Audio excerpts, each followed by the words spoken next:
And we're back with another amazing episode of the exercise application assignment. Episode 18 today. So let's look at what we did. Standing calf raise machine. I kind of like that.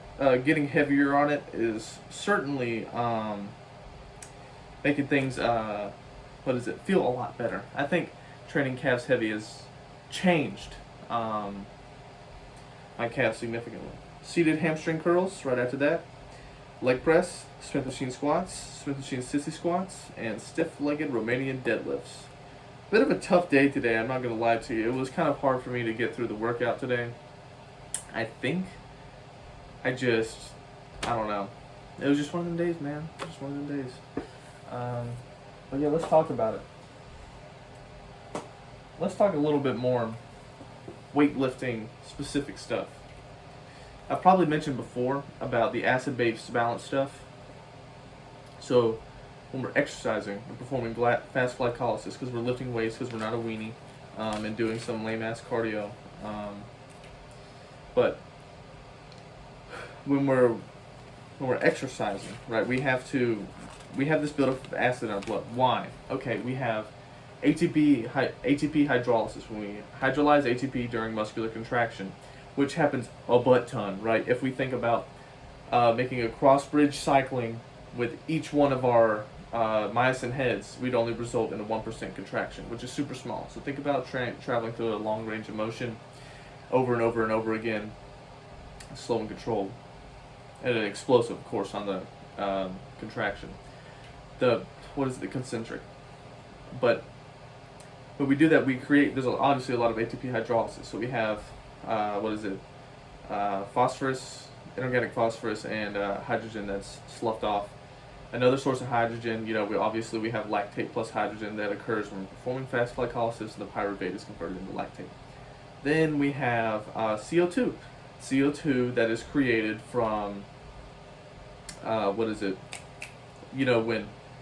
the pyruvate is going to become acetyl-CoA, we cut off that CO2.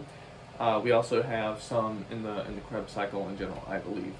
And then, so that CO2, once it gets into the blood, it combines with water, right? It creates carbonic acid. That carbonic acid is a weak acid.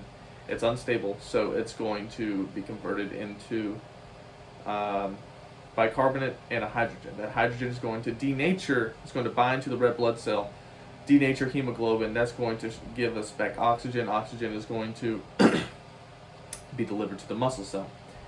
So that's kind of that is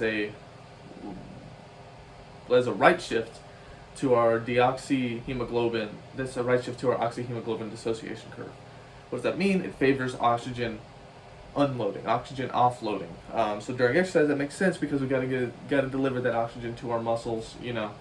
Really not gonna make that much of a difference since most of my sets don't last longer than a minute 30, like tops. I really like to train heavy, so that's that part. And then we obviously, I think I mentioned before how we mobilize the hydrogen out of the muscle. But then what do we do when we have this bicarbonate? Well, the bicarbonate is going to float around in our plasma, and once it gets to the lungs, due to the different environment and different concentration gradients, it's going to pick up the plasma that's in the blood, come back to carbonic acid, and when we hit the lungs, it's going to be exhaled as CO2 and water.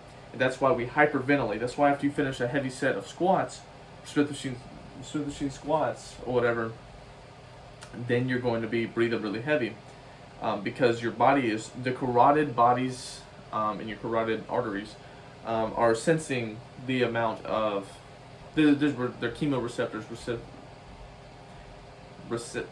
They're chemosensors that sense the pH in your blood, and you're focused on exhaling. Let's get rid of some of I just hit myself in the lip with my fingernail. You're exhaling. You're focusing on exhaling to get rid, to lower your blood's pH in a sense, because your muscle pH, it decreases. You're trying to preserve your muscle's pH because you don't want to denature the contractile proteins in order to perform work. Because what's the definition of fatigue? The inability to create a work rate. You're trying to fight that as hard as possible. So you're dishing out acid to your blood so that hopefully it can get to the lungs and you can breathe out fast enough that to reset your blood's pH in a sense. But yeah, I'll cut it off about right there.